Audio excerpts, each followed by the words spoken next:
ये बहुत बड़ी बात है कि एक व्यक्ति ने वीडियो बनाया और कहा देखिए इंक हट रही है। मुझे लगता है कि इसे लेकर कोर्ट जाना चाहिए, क्योंकि ये तो डेमोक्रेटिक क्राइसिस है जैसा आप कहती हैं। तो अगर ये है तो ये इसे लेकर आप लोग एक ट्वीट तक सीमित क्यों रहते हैं? आप लोग इससे आगे क्यों नहीं जाते हैं? क्योंकि अगर आप जाएंगे, मुझे ऐसा लगता है मैम, अगर आप जाएंगे तो ये तो देश के भले में होगा, देश के हित में होगा, तो आप लोग जाते क्यों नहीं है? मैं एक बड़ी खबर बता रही हूँ नतीजों पर। एनडीटीवी से कंगना रनौत ने क्या बात कही?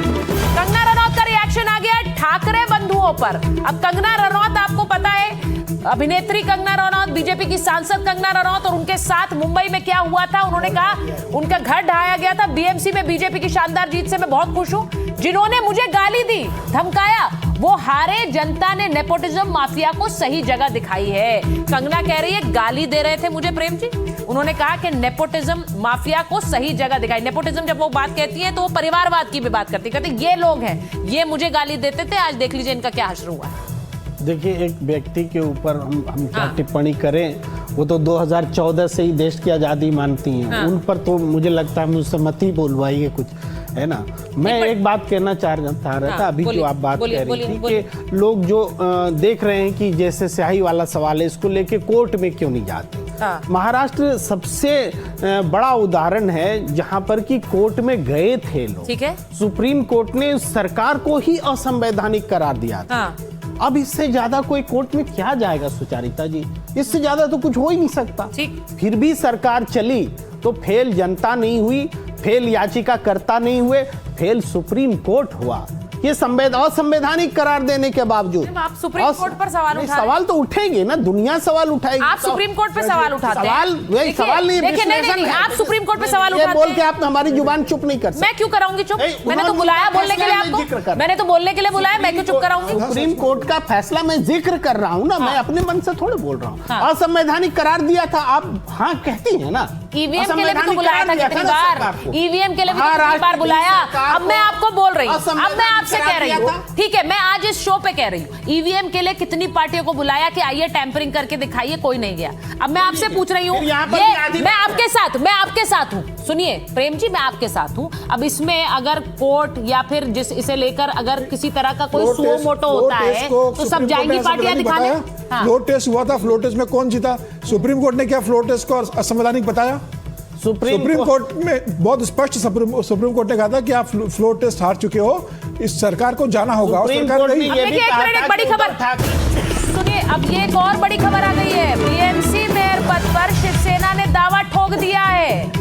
बाला साहेब ठाकरे की जन्मशती है, इसीलिए शिवसेना को मेयर पद मिलना चाहिए। देखिए अब शुरू सुबह से क्या बात हो रही है, बीजेपी का मेयर होगा। एकनाथ शिंदे की पार्टी कह रही है बीएमसी मेयर पद को लेकर शिंदे गुट को जाना चाहिए। अब इसका क्या मतलब है? देखिए अब ये दरार तो यहाँ पर भी है। एकनाथ शिंदे चाह रहे हैं। मैं जितेंद्र दीक्षित से एक बार खबर जान रही हूँ। जितेंद्र बताइए, ये क्या मेयर पद को लेकर लड़ाई होगी क्या? आवाज नहीं आ रही, अनम्यूट करिए, अनम्यूट करिए। सुचारिता, अभी जो जानकारी आई है उसके मुताबिक शिंदे वाली शिवसेना की जो प्रवक्ता हैं शीतल मात्रे, उन्होंने कहा है कि उनकी पार्टी चाहती है कि मेयर का पद जो है वो उनकी पार्टी को दिया जाए, क्योंकि उनकी पार्टी बाला साहब ठाकरे की पार्टी है और ये साल बाला साहब ठाकरे की जन्मशती का साल है और इस बात के मद्देनजर मेयर का पद उनको दिया जाना चाहिए। मैं आपको बता दूं कि इस पूरे चुनावी कैंपेन के दौरान दोनों ही पार्टी के नेताओं ने ये नहीं कहा कि मेयर किसका बनेगा, सिर्फ यही कहते आ रहे थे कि महायुति का बनेगा। लेकिन पहली बार सार्वजनिक तौर पर शिंदे वाली शिवसेना ने अब दावा ठोका है मेयर के पद पर, और इसके लिए उन्होंने तर्क दिया है कि ये बाला साहेब की जन्मशती का वर्ष है और इसके लिए इस पद को उन्हीं को दिया जाना चाहिए, उनकी पार्टी के पास ये पद आना चाहिए। देखिए मैं आपको एक बात बताऊं, आपसे थोड़ी देर पहले मैंने एकनाथ शिंदे जी से बात की थी और उनसे पूछा था कि मेयर क्या बीजेपी का होगा, उन्होंने कहा महायुति का होगा, इस पर हमारे लिए कोई लड़ाई नहीं है। अब देखिए नेता तो टीवी पर यही कहेंगे, नेता टीवी पर यही कहेंगे, लेकिन ये समीकरण बन सकता है जिस तरह से दरेकर ने कहा कि भाई एमएलए हमारे साथ आ सकते सकती है, तो क्या दोनों शिवसेना साथ में आ सकते हैं? क्या उद्धव ठाकरे ने एकनाथ शिंदे को ऑफर दिया है कि आप अपना मेयर बनाइए, हम आपको समर्थन देंगे? ये तो एक और बड़ी खबर आप दे रहे हैं। बिल्कुल, ये हो सकता है। क्यों बयान आया? अगर ये बयान आया एकनाथ शिंदे की तरफ से, तो हो सकता है कि उद्धव ठाकरे ने प्रस्ताव दिया होगा कि आप अपना मेयर बनाइए शिंदे का, और हम आपको समर्थन देंगे। तो क्या भारतीय जनता पार्टी को बाहर रखने के लिए, क्या ये मुमकिन है? आप महाराष्ट्र की राजनीति को बहुत अच्छी तरह समझते हैं। कुछ भी हो सकता है, क्यों नहीं हो सकता? बिल्कुल हो सकता है। अगर ऐसा लगा, चले जाएंगे उस ओर।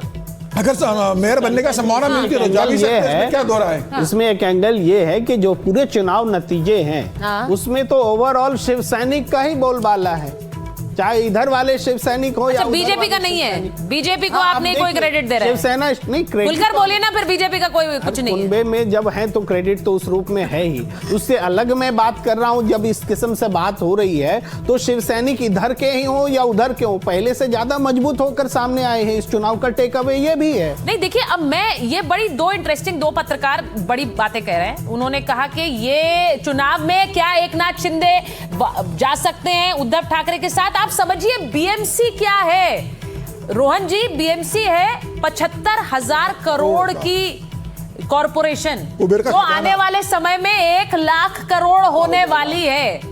तो क्या इसके लिए एकनाथ शिंदे पाला बदल सकते हैं? ये खबर समीर जी कह रहे हैं पॉसिबिलिटी है, वरना वो ऐसे कैसे दावा ठोकेंगे मेयर पर? कुछ आ दीजिए, मैंने पहले कहा, पहले नंबर सारे आ जाने दीजिए। हाँ। ये शेयर मार्केट की तरह है, ये सुबह 11 बजे हम कुछ कहेंगे, शाम को 4 बजे कुछ कहेंगे। जब तक पूरे परिणाम नहीं आते हैं तब ये सारे आंकलनों का कोई मतलब नहीं। मैं सिर्फ ये कह सकता हूँ कि ये जितनी भी आशंका है, ये सब चीजें धरी की धरी रह जाएगी। एनडीए का वहां पे मेयर बनेगा, जिस प्रकार से हम चुनाव लड़ रहे हैं। और एक हमेशा ही कहा जाता है कि कभी कोई गठबंधन सुझाव होता है तो गठबंधन जो है ऑर्गेनिक कैसे होता है कि जब दोनों गठबंधन पार्टी के वोट एक दूसरे को ट्रांसफर होते हैं। और ठगबंधन किसको बोलते हैं? बिहार में भी आपने देखा कि पार्टियां साथ में तो आती पर जनता स्वीकार नहीं करती, और यही ठगबंधन इनके साथ हो रहा है कि चुनाव के लिए आज कहीं ना कहीं विकास अघाड़ी के साथ आ गए, कल के साथ एमएनसीएस के साथ चले गए, फिर वापस चुनाव खत्म हुई, अपने आप पाला बदल देंगे।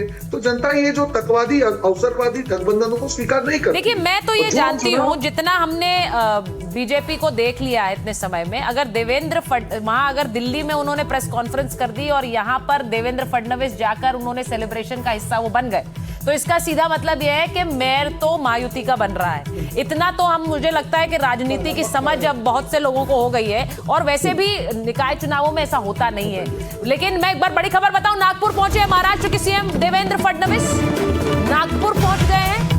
अब आप देखिए कि देवेंद्र फडणवीस आज बहुत देर में 3:30 बजे के बाद तकरीबन 4:30 बजे वो बीजेपी दफ्तर पहुंचे थे, और वहां उन्होंने ऐलान कर दिया कि ये जनता की जीत है, हमारे लिए है। तो उन्होंने क्लियर कर दिया, आप रुझान दिखाते रहेंगे जब तक वो आंकड़ा 114 पहुंचे ना पहुंचे, हमें पता है हमारा मेयर बन रहा है। तो ये तस्वीर दिखाइए जरा, वहां पर नागपुर पहुंचे हैं देवेंद्र फडणवीस। लेकिन इस सबके बीच ये तस्वीर देख लीजिए, ये क्या हुआ था। नीतीश राणे ने ट्वीट किया, और नीतीश राणे ने कहा कि ये उद्धव ठाकरे और आदित्य ठाकरे के लिए, क्योंकि और जय श्री राम उन्होंने लिखा। तो जरा इसको जरा दिखाइए जरा।